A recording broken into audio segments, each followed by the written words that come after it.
Olá pessoal, aqui é o Túlio Faria do DevPleno e hoje a gente vai continuar um pouquinho na nossa série sobre Node.js, falando um pouquinho mais sobre a biblioteca Async, tá? Então algumas utilidades que ela tem aí que é bastante interessante, tá? Então no último vídeo sobre Async a gente falou um pouquinho sobre o Async Each, né? Então que a gente pode repetir várias vezes uma função assíncrona, né? Então por exemplo aqui para iterar em um vetor de arquivos.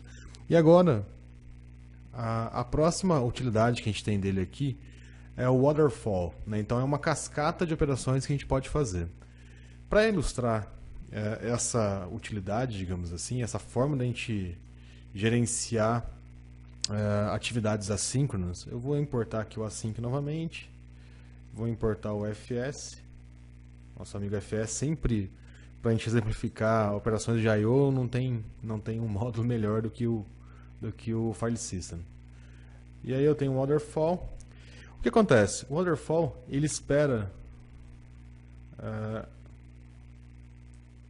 deixa eu organizar isso aqui. Então, o que o waterfall espera? Né? Então, ele espera um vetor de funções assíncronas. Né? Então, ele espera um vetor de funções assíncronas.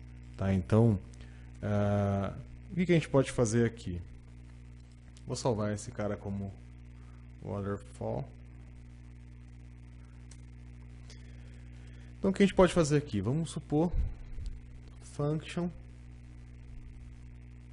e sempre ele espera um function com callback, tá? Então, sempre o último parâmetro que eu passo para essa função é um callback, tá? Então, o que eu posso fazer?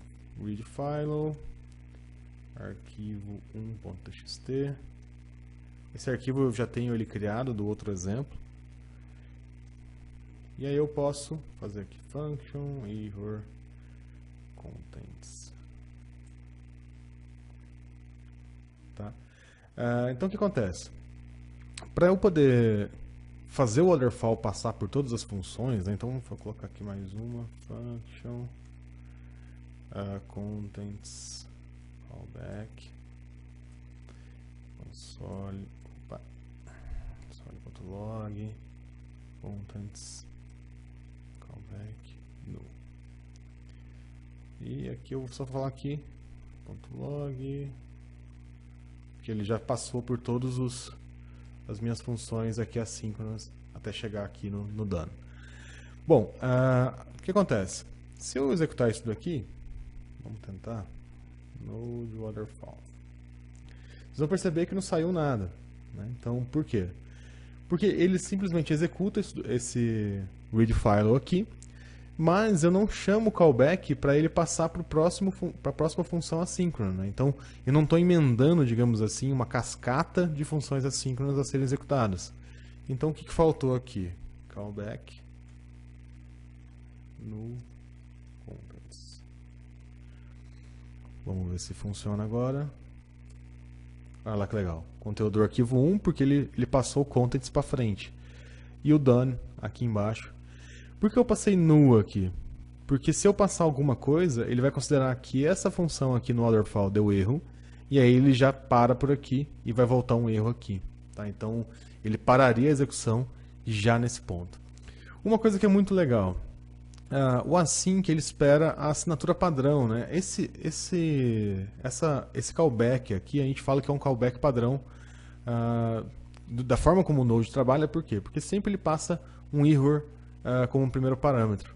Tá? Então a gente fala que isso é um callback padrão aí. Tá? Então, o que eu posso fazer aqui? Simplesmente fazer isso aqui, ó, callback. Tá? Então, leia o arquivo para mim e depois você chama para mim o callback. E tá tudo certo. Se eu salvar, vamos rodar de novo. Olha que legal, funcionou ainda. Tá? Mas olha só, vocês perceberam que isso aqui está muito... uma linha só de código, né? A gente poderia melhorar um pouquinho mais isso daqui. Como que a gente melhora? Tá? Já que o file system ele já implementa, né, os callbacks padrão, a gente pode fazer uma outra coisa. Né? A gente pode simplesmente passar ele como função para o waterfall. Então, fs.readFile, eu quero ler o arquivo 1.txt e eu quero ler em UTF-8 e simplesmente isso. E se eu rodar novamente, olha lá que legal, tá? Então, muitas das vezes aí a gente pode trabalhar com o waterfall já chamando direto as funções de file system. Uma coisa que a gente usa bastante, tá? Eu usava muito aí, vamos supor que eu quero fazer um waterfall para ler o arquivo 1. Eu poderia verificar se o arquivo 1 existe primeiro antes de continuar, né? Então eu poderia colocar aqui um async com o fs para checar. Existe uma função, não vou lembrar de cabeça agora, para a gente checar, se não me engano, acho que é o fs.stat, se não me engano, para a gente checar se o arquivo existe.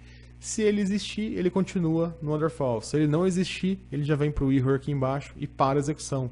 Então eu poderia fazer uma sequência de passos que depende do arquivo existir ou não, tá? Isso funciona muito legal, é bem bacana, tá?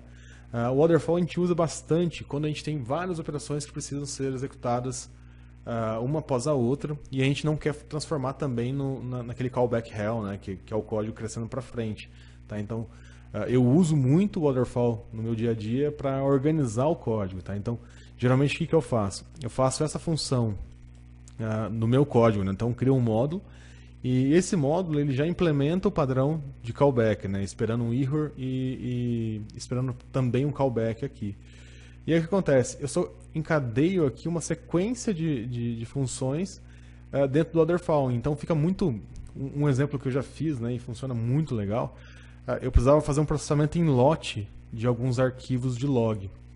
E uma coisa que vai acontecendo, né, à medida que você vai usando muitas funções assim, você começa a perceber que você perde muito da visibilidade do código. Então o que eu fiz? Né? Eu não vou lembrar o nome do módulo, mas vamos supor que chamasse aqui módulo 1, ou mod só, tá? Péssimo nome, mas só para ilustrar para vocês. E aí, eu só fazia isso aqui, né? Mod.process, etc. Tá? Então, o meu processamento era baseado só no encadeamento de funções assíncronas. Tá? Então, facilita muito a leitura do código. E aí, quando a gente entra no módulo que tinha essas funções, aí realmente eu conseguiria explodir isso, né? Então olhar dentro dessa função e realmente checar o que cada uma estava fazendo. Mas como os nomes delas já era bastante intuitivo, né? Então o código fica muito mais limpo, fica muito mais claro, muito mais a manutenção desse código fica muito mais decente, né? Então qualquer um que for tentar olhar esse código depois conseguiria facilmente entender esse código.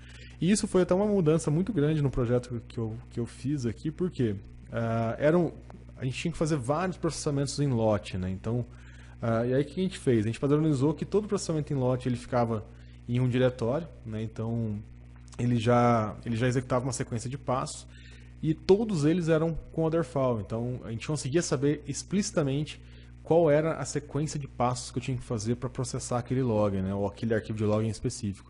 E aí virou um padrão e a gente conseguiu, bastante gente que fazia parte da equipe aí conseguia entender claramente o que estava acontecendo nesse código, tá? Bom, pessoal, é isso. Hoje, mais uma função aí para a gente organizar o código, tá? Então, mais uma utilidade aí do async. E se você tiver alguma dúvida, manda um e-mail para mim, comenta aqui no vídeo, curta o vídeo também se você gostou dessas dicas. Não deixe de se inscrever no canal aqui do DevPleno, tá? Então, youtube.com/devpleno.com. Entra no nosso site, devpleno.com.br, deixa seu e-mail lá para você receber as novidades sobre tudo que a gente posta aqui, tudo que é interessante para você e para sua carreira. E não esquece de curtir a gente lá no Facebook também. Eu vejo vocês no próximo vídeo. Até lá!